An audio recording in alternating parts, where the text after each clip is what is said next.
கர்த்தரை உன் முழு இருதயத்தோடும் முழு ஆத்மாவோடும் உன் முழு மனதோடும் என்ன செய்வாயாக? அன்பு கூறுவாயாக. இதற்கு ஒப்பாயிருக்கிற கற்பனை என்னவென்றால், உன்னிடத்தில் நீ அன்பு கூறுவது போல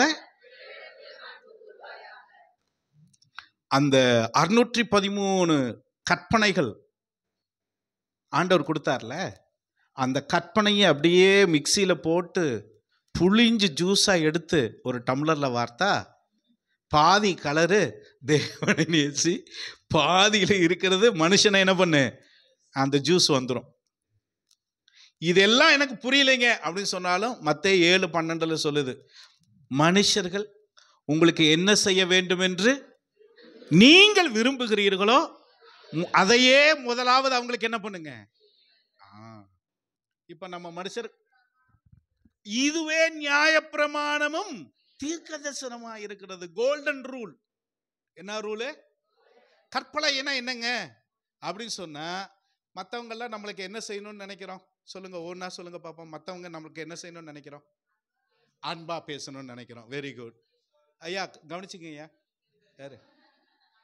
அன்பா பேசணும். அப்புறம் என்னங்க?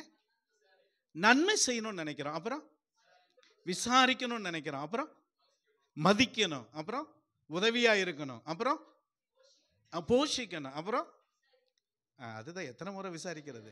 விசாரிக்கணும், பல முறை விசாரிப்போம். இப்படி நிறைய லிஸ்ட்டை நம்ம போட்டுக்கிட்டே இருப்போம். இதை பண்றது இல்லைங்க, புரிஞ்சுக்கிறது இல்லைங்க, நேரம் கொடுக்கறது இல்லைங்க, கூட இருக்கிறது இல்லைங்க, ஏகப்பட்ட எதிர்பார்ப்புகள். உங்களுக்கு தெரியுது இல்ல? இதை நீங்க மற்றவங்களுக்கு செஞ்சீங்களா அப்படின்னு வரும்போது முதல்ல அவங்க செய்யட்டும். முதல்ல யார் செய்யட்டும்? அவங்க செய்யட்டும். இதே தான் அவனும் நினைச்சிட்டு இருக்கிறான்.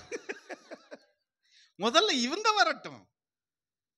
கடைசி வரைக்கும் ரெண்டு பேருமே என்ன பண்றது இல்ல, வரப்போறது கிடையாது.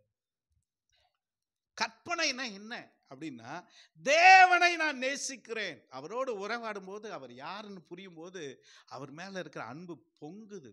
அதோடு நின்றக்கூடாது.